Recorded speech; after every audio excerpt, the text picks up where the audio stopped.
السلام علیکم رحمۃ اللہ وبرکاتہ۔ اللہم صلی علی محمد وعلی آل محمد بارک وسلم علی ابراہیم وعلی آل ابراہیم انک حمید مجید صلی اللہ علیہ وسلم۔ ناظرین، آپ سب کی خدمت میں آپ کی بہن حاضر ہوئی ہوں، کیونکہ مجھے لگا کہ مجھے ایک لانگ ویڈیو ڈالنا چاہیے، جس سے کہ آپ لوگوں کے جو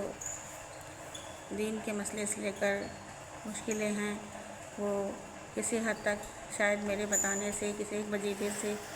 مکمل ترین طور پر آپ کو اس سے آرام ہو جائے اور آپ کو اس سے فائدہ ہو۔ تو میرے پیارے قابل احترام بھائی بہنوں، آپ کو میں بتانا چاہوں گی کہ اگر زندگی میں ہم سب کی زندگی میں کچھ نہ کچھ مسئلے مسائل ہوتے ہیں جن کو حل کرنا بہت مشکل ہو جاتا ہے، کوئی بھی ہمارے پر ایک ایسا وقت آتا ہے جو ہماری مشکل کو کوئی بھی کسی بھی طرح سے لگتا نہیں ہے کہ حل کر پائے گا، اور بے شک ساری مشکلوں کا حل کرنے کا صرف عمل اللہ تعالیٰ کے پاس ہے۔ پروردگار ہی ہے وہ جو ہمیشہ ہماری مشکلات کو آسان کرتا ہے، پریشانیوں کو ختم کرتا ہے۔ تو میں اسی حوالے سے آپ کی خدمت میں ایک وظیفہ پیش کرنے جا رہی ہوں، جس کو میں یہ نہیں کہوں گی کہ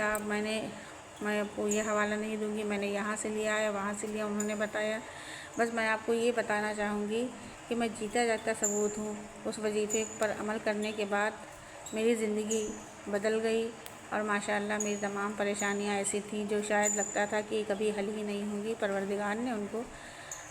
پریشانی کو ختم کیا زندگی سے میری، نہ کہ صرف بلکہ ان کو مشکلوں کو آسان بھی کیا۔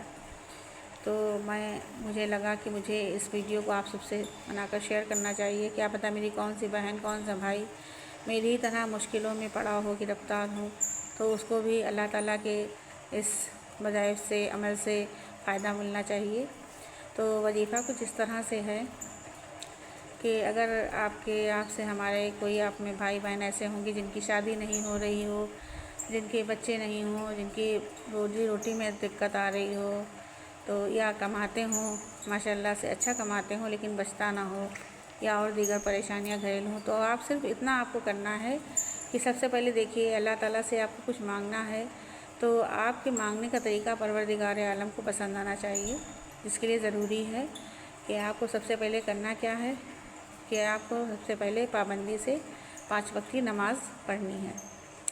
اور نماز میں آپ کو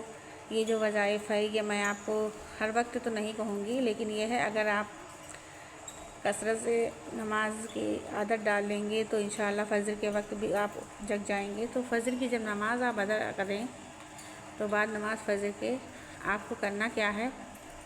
درود شریف پڑھنا ہے۔ اس کے بعد میں آپ کو نماز مکمل کرنے کے بعد درود شریف آپ نے 1 مرتبہ پڑھا، اس کے بعد میں ہو سکے تو 3 مرتبہ قل اللہ شریف بھی پڑھ لیں۔ اگر آپ نہیں بھی پڑھیں گے تو بھی کوئی دقت نہیں، لیکن اگر پڑھ لیں گے تو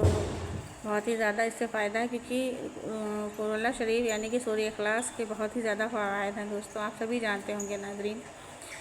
تو آپ کو کیا کرنا ہے کہ آپ نے درود شریف پڑھ لیا، اس کے بعد میں آپ کو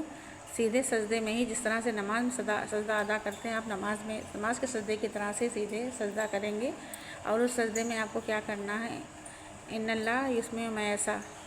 اتنا پڑھنا ہے، کیا پڑھنا ہے، ان اللہ یسمع ما یشاء۔ میں اس کو اسکرین پر لکھ بھی دوں گی تاکہ میرے بھائی بہنوں کو اچھے سے سمجھ میں آ جائے، اور انشاءاللہ انگلش میں بھی اردو میں بھی لکھ دوں گی۔ تو آپ کو اس کو پڑھنا ہے کتنی مرتبہ، 33 مرتبہ۔ پھر اس کے بعد میں آپ کو اٹھ جانا ہے، اللہ اکبر کہنا ہے، اس کے بعد میں پھر دوسرا سجدہ ادا کرنا ہے، دوسرے سجدے میں بھی اسی کو ہی عمل کو آپ کو دہرانا ہے۔ اس کے بعد میں پھر آپ کو 33 مرتبہ پڑھنے کے بعد پھر اٹھنا ہے اور پھر آپ کو پڑھنا ہے اللہ اکبر۔ اس کے بعد تیسری مرتبہ جب آپ سجدے میں دعا کریں گے تو آپ کو اس کے ساتھ میں 33 کی جگہ 34 مرتبہ کرنا ہے، جس سے کہ یہ سارا آپ نے جو 3 بار پڑھا ان سب کو ایڈ کریں گے تو 100 مرتبہ ہو جائے گا۔ پڑھنے کے بعد میں آپ کو کیا کرنا ہے، تیسری مرتبہ جو آپ سجدے میں پڑھیں گے، جب 100 مرتبہ یعنی 34 مرتبہ آپ نے ادا کر لیا، اس کے بعد درود پاک پڑھتے پڑھتے آپ کو کیا کرنا ہے، یہ آپ کا جو یہ حصہ ہوتا ہے، ٹھیک ہے، یہ آپ نے پیچھے کے حصے سے آپ نے سجدہ کیا، اس کے بعد میں اس طرح سے سجدہ کرنے کے بعد میں آپ کو اس طرح سے اس کو موڑ لینا ہے۔ تو آپ نے جب ایسے ہاتھ موڑ لیا تو آپ کو کیا کرنا ہے، ہاتھ موڑنے کے بعد کہ